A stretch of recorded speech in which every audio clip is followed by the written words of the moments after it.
Do you remember the day that you got the call?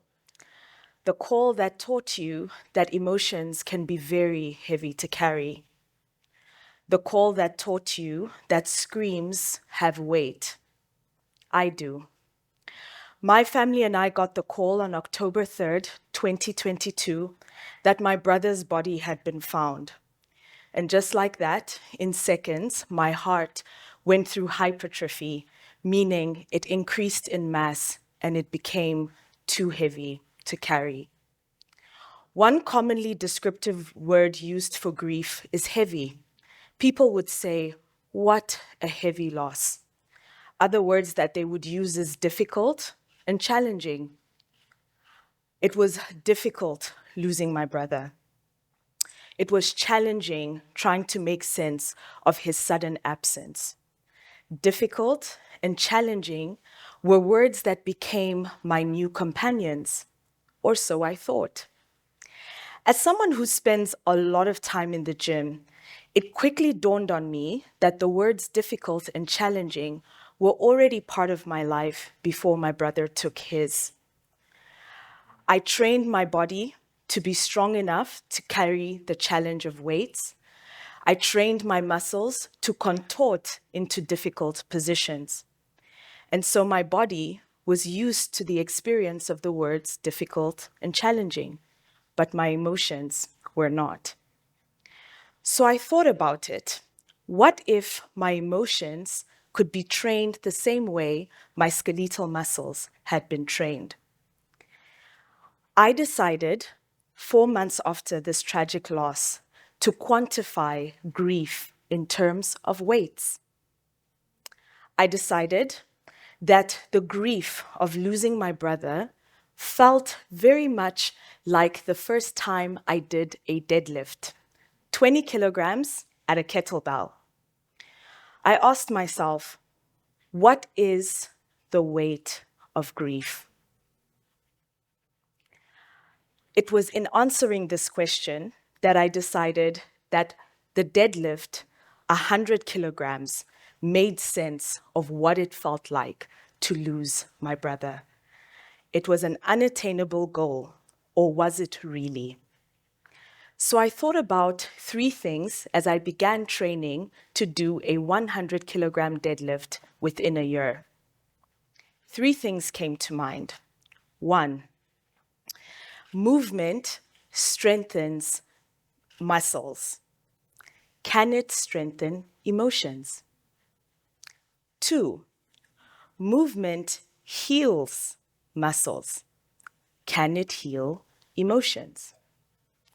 And finally, it came to my mind that movement improves muscle performance. Could it improve the way emotions operate? Let's consider these 3 points. Movement strengthens muscles. What if we thought about our emotions the way we've been trained to think about how muscles strengthen? Sports professionals, pro athletes, and regular gym goers have been told that in order to strengthen their muscles, they have to put it under strain. Strained muscle is done under exercise. What happens to these muscles is that they get micro tears. Sometimes these micro tears are felt in what we call delayed onset muscle soreness, DOMS, short for DOMS. Ladies and gentlemen, we are all familiar with DOMS. Remember that one day you went to the gym and you gave it your all? And then the following day, you couldn't walk and you couldn't sit. That is a bad case of DOMS. Micro tears to the muscle fibers as you exercise to strengthen and grow the muscle. Micro tears in the muscle fiber rejoin, and the process of rejoining causes a bigger, thicker, and stronger muscle. I thought about what this would look like in our emotions. What if the challenges we face in our lives are the micro tears that happen to emotional fibers? What if the call that you get delivering the news of the death of a loved one, or any other tragedy is a micro tear in your emotional fiber. How do micro tears heal? As an exercise person, you know that micro tears heal through rest, hydration, proper nutrition focused on protein, and gentle movement. So I thought about the micro tears that we experience in our emotions. How do those micro tears come back together? Through rest, hydration, proper nutrition with a focus on protein, and gentle movement. Could it be that when life gives us deadlifts, that the way we heal our emotional fibers is through rest, hydration, take a nap, take a walk, drink water, and rest, and your emotional fibers come back together to give you a stronger, thicker, bigger emotional capacity. Secondly, movement heals muscles. Can it heal emotions? I thought about this in the context of surgery. If any of you have ever had surgery because of a broken bone, a strained ligament, or a tendon, you know that the morning after can be dreadful. You know the morning after that I'm talking about. A medical professional will come into your room and get you to move the very joint that he just cut. I remember when this happened to me. The morning after a shoulder repair, my orthopedic surgeon came into the room and asked me to start moving my shoulder. It was excruciating. But he said the movement would facilitate blood flow, and the blood flow would facilitate healing. Movement facilitates healing. We know this truth physically. How often do we apply this truth emotionally? Atrophy, the death of a muscle or a limb from non-movement, comes from non-movement. Have we thought about what emotional atrophy looks like when emotions do not move? I considered this in my process of grief, and I thought about what it would look like to move my emotions to healing. In this point of moving my emotions to healing, I realized that pretending not to cry or pretending not to remember would atrophy the emotions. Now, outside of the play on words that I have on movement and emotions, it's interesting to note that the Latin origin of the word emotion is immovere. I apologize for all the Latin speakers. E is a variant of ex, which means out. Movere is move, meaning we out-move our emotions. I took this to mean that when our bodies get overwhelmed with joy, they start moving in vibrations and sounds, what we call laughter. When our bodies get overwhelmed with sadness, they move liquid through our eyes, called tears. Our feelings in our bodies cause us to move. So for me, what that meant was every single time I wanted to remember my brother in laughter, I would laugh. But every single time the sounds of my mother's screams on October 3rd would come to mind, I would cry. And I found a sense of healing in that moment in time. There is a growing body of research that talks about how exercise therapy actually helps in certain mental illness treatment. Whereas your joy and sadness are feelings, they're actually based in hormones. Hormones are substances in your body. Every time you laugh and cry, it's actually down to a mix of concentrations of hormones of endorphins, serotonin, dopamine, and other hormones. So every single time your joy or laughter is based in a circumstance in your body, it is a hormone.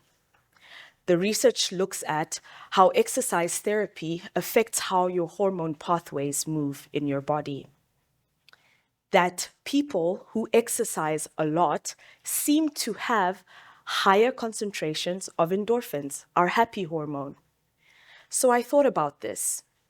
If people who exercise have higher endorphins in their body, does it not make sense that people who are clinically depressed and have lower concentrations of happy hormones, that we make them exercise to increase their happy hormones? I know that sounds simple, but there are instances where people don't even have the DNA or RNA to make happy hormones. Obviously, those instances, we are not talking about exercise therapy being the primary means of treatment. They need a lot more. But for everybody else, a simple walk, a simple run, a simple session with weights means an increase in endorphins, an increase in happy hormones. I dream of a world where sports professionals work alongside psychologists and psychiatrists in the treatment of mental health illness. I dream of a world where medical aids and medical insurances give incentives and cover exercise in different ways to encourage exercise in mental health illness. Maybe that would see a difference in the global pandemic we have right now of mental health illness that is particularly acute in males. I often think about what would have happened if my brother had had that support. Finally, I want us to look at how movement actually improves muscle performance. If it does that to muscles, can it improve the way emotions operate? I have been fascinated with the concept of ergonomics for a very long time. Ergonomics is the study of efficiency in the area that the person works. Because we live and move in our bodies, I thought about, what does ergonomics look in our bodies? What does it look like to understand efficiency of the body? Efficiency means a lot of things, but I want us to focus on the case of repetition in efficiency. Repetition has been a proven means of improvement for a very long time. As someone who spends a lot of time in gyms and fitness studios, all my movement was down to a few core simple things that I did every day: deadlifts, squats, and bicep curls every day, over and over and over again. And what that surprised me was every single time I approached the weight, I approached the treadmill, I was stronger and I was better. So I thought about this in form of emotions. What does the case of ergonomics look like in grief? What does the case of repetition look like in emotions? To me, repetition in the case of emotions means that some emotions need to be faced every day.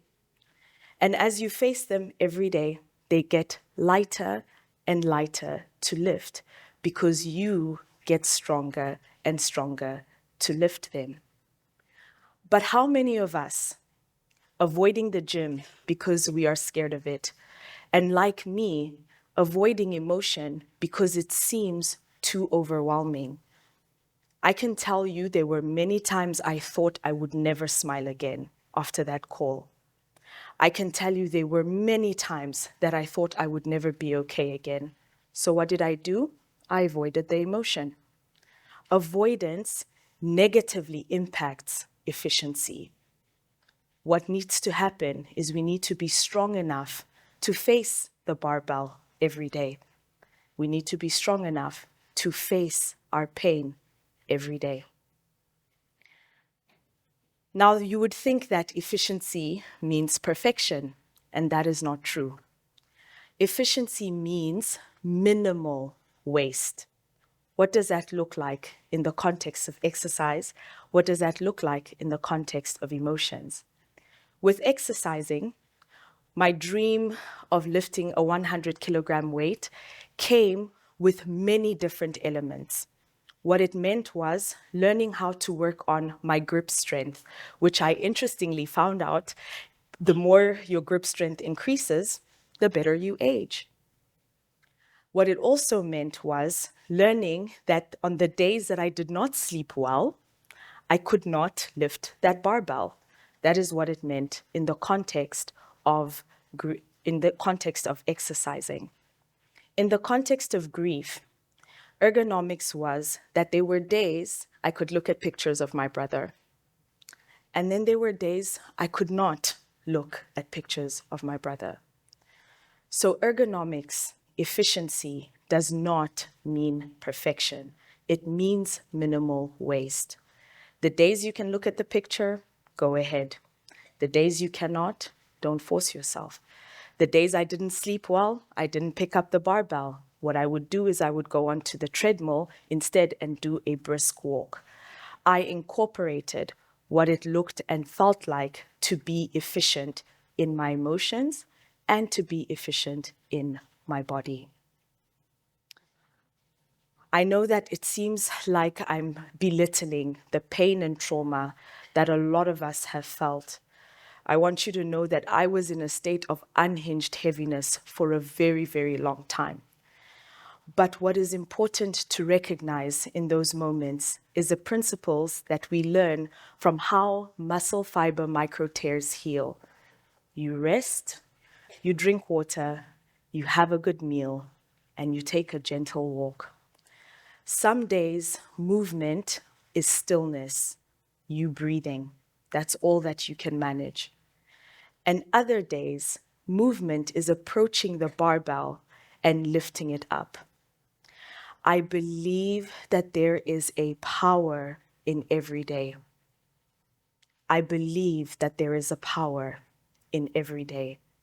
That on the other side of a heavy object, your strength, your healing, and improvement are waiting for you.